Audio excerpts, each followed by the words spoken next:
Louis Vuitton, Dior, Fendi, Tiffany & Co. You must have heard of these brands. They all belong to LVMH. That's the parent company. It's a luxury conglomerate.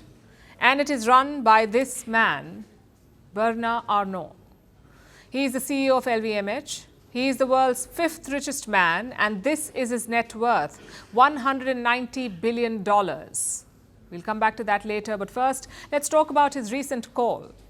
This week, the world's fifth richest person got on a call with the world's third richest person, Meta CEO Mark Zuckerberg, and the two men discussed layoffs. You see, recently, Meta announced plans to lay off 5% employees, that's roughly 3,600 people, whom Zuckerberg calls low performers. They will be fired soon. Arnault reacted to this. He said that the people getting laid off are actually, and I'm quoting, being promoted outwards.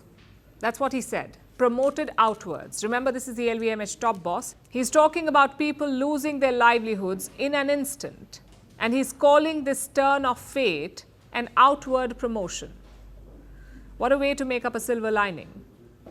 This is not only cringy and infuriating, this is a case of gaslighting. And it's so out of touch. Every worker knows this. Yes, layoffs are an occupational hazard, but they're also among the most challenging life experiences. Studies show that they can cause more psychological stress than divorce.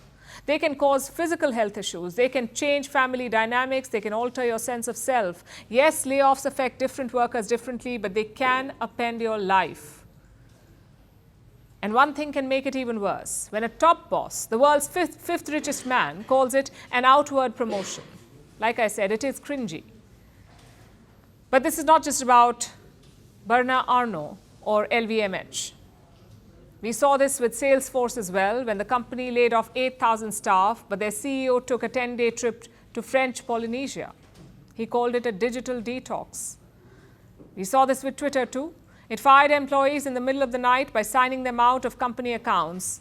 And who could forget Better.com CEO laying off 900 people over Zoom?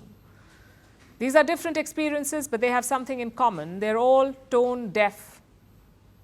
And you don't expect this from the business elite. Now, obviously, hashtag not all CEOs.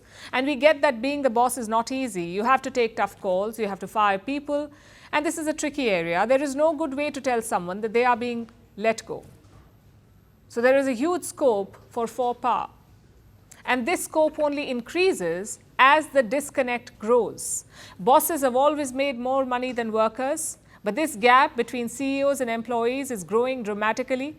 In the US, top CEOs make about 200 times the salary of an average employee. In the UK, top executives earned more in the first week of this year than their average worker will all year. In India, the pay for IT CEOs has soared 160% in the last 5 years, while that of a fresher has risen by just 4%. And coming back to Arnault, even if you make $10,000 a week, you would have to work every week for more than a third of a million years to come close to his net worth of $190 billion. That's about the same time since before Homo sapiens first emerged in Africa. So we get the disconnect. But this does not stop people from feeling the pinch. When you relate a layoff to a promotion, or when you dangle the layoff carrot to get what you want, Starbucks did it recently. It wanted to end work from home. So it warned employees, return to office or risk being fired. But their CEO doesn't have to. He doesn't have to return. He lives 14 hours away from the headquarters. He has a private jet given by the company for when he wants to show up in office. And he earns a base salary of $1.6 million. So if someone can survive a layoff for not showing up, it is him. But he doesn't have to worry about it. And that's exactly my point. CEOs live by different rules, by different standards. And you could say they deserve it.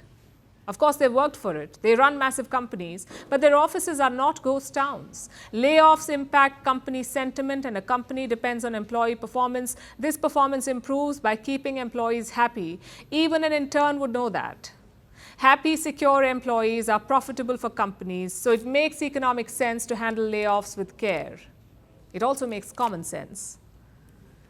It is bad enough that companies call workers resources, but you cannot forget that they are human.